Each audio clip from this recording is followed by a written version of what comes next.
안녕하세요. 자세히 보는 중개사 어나더 리얼터입니다. 오늘은 부동산 등기부등본에 대한 이야기를 들려드리고자 합니다.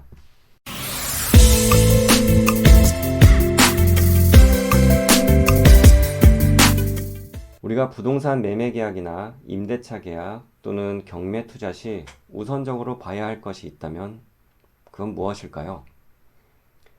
바로 부동산 등기부등본이라고 할 수 있습니다.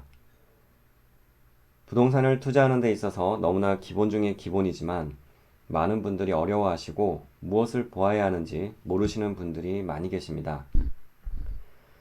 오늘부터 제가 최대한 쉽게 알려드릴 테니 어디 가서 등기부등본이 뭐냐는 말은 하지 말자고요. 요즘은 부동산에 관심을 갖는 20대 분들도 많을 테니 이제는 부동산 등기부는 나중에 나이 들어서 볼 줄 알아도 된다는 생각은 하지 마시고 지금부터 알고 갔으면 좋겠습니다. 부동산 등기부는 부동산에 관한 권리관계 및 현황이 등기부에 기재되어 있는 공적 장부입니다.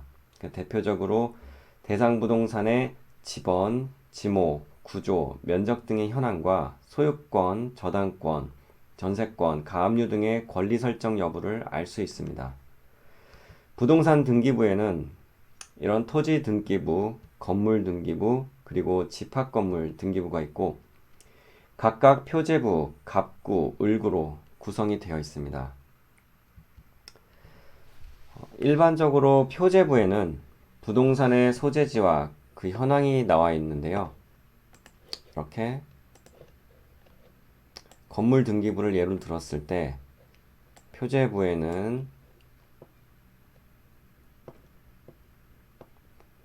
소재지와 건물 번호 이러한 현황이 나와 있고 갑구에는 소유권과 소유권에 관련 권리들을 표시합니다. 소유자가 누구다. 네, 이런 내용 나와 있고요.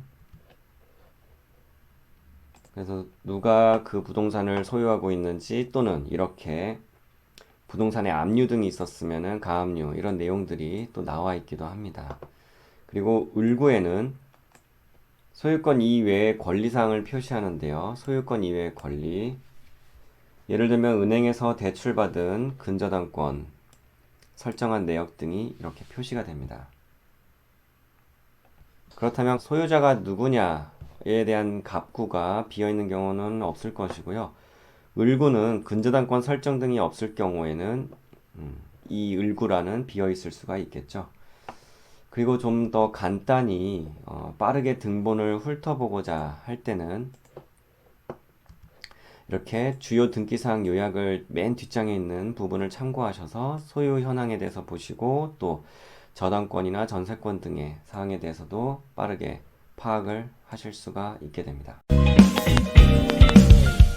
자, 그럼 오늘은 부동산 등기부 등본 중에서 우리나라 사람이 가장 많이 거주하는 형태의 부동산인 아파트 등기부 등본을 보겠습니다. 먼저 인터넷 등기소에서 열람을 하려고 하면 부동산 구분이 집합건물, 토지, 건물 이렇게 세 가지가 나옵니다. 그 중에서 아파트는 집합건물에 해당이 되는데요. 이렇게 부동산 구분을 선택할 때 도움말도 표시가 되니 참고하시면 됩니다. 그리고 열람하기와 발급하기가 있는데 관공서나 은행에 제출하실 것이 아니면 그냥 열람으로 보시면 됩니다. 물론 700원의 비용은 발생합니다. 지금 보시는 화면은 집합건물 등기부 등본의 표제부인데요. 이렇게 표제부고요. 집합건물의 표제부는 1동 건물의 표시 그리고 대지권의 목적인 토지의 표시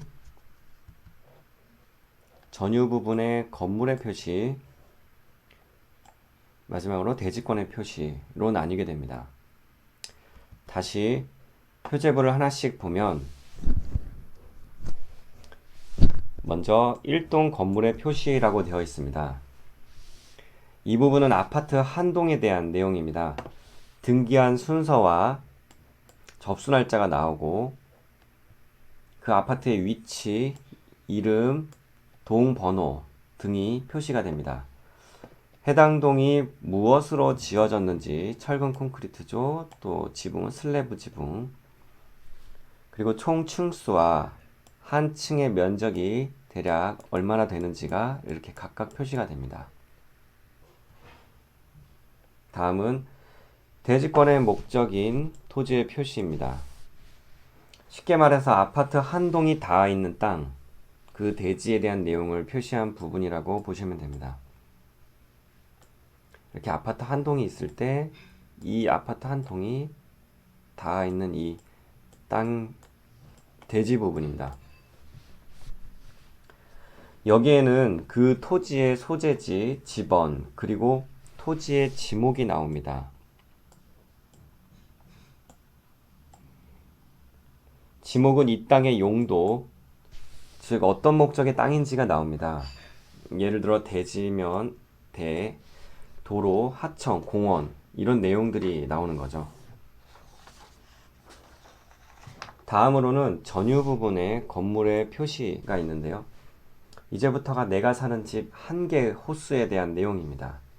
그 전유라는 말이 내가 혼자 차지하고 있는 부분이라고 이해하시면 됩니다.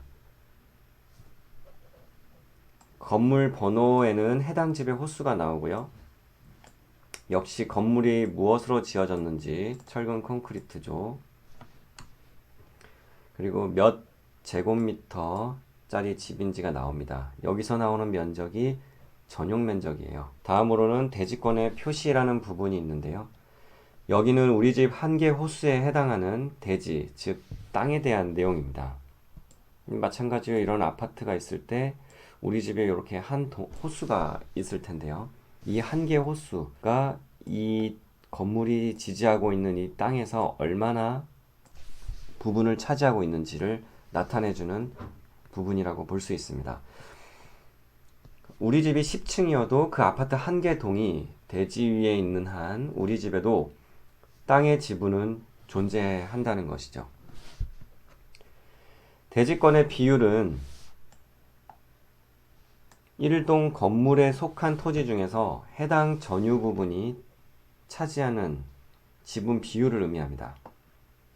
그러니까 예를 들어서 해당 건물이 맞닿아 있는 이 대지가 만일 100평이라고 한다면 그 중에서 지분이 우리 호수가 해당한 지분이 20분의 1이라고 보면 우리 이 집에 해당하는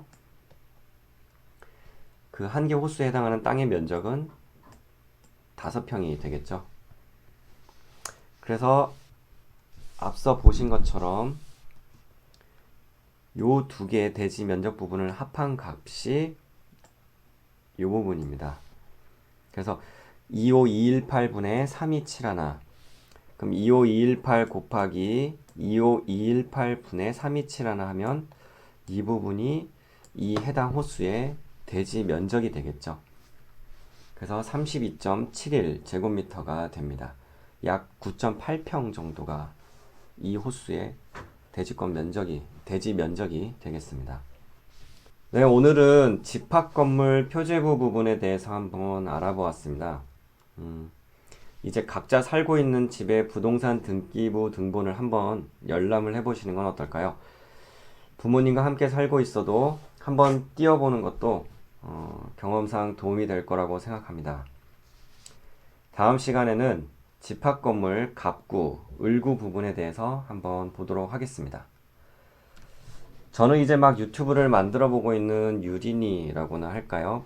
그래서 아직 컨셉이 완성되지 않아서 뭔가 영상 제작에 있어서 많은 부족함을 제가 느끼고 있습니다.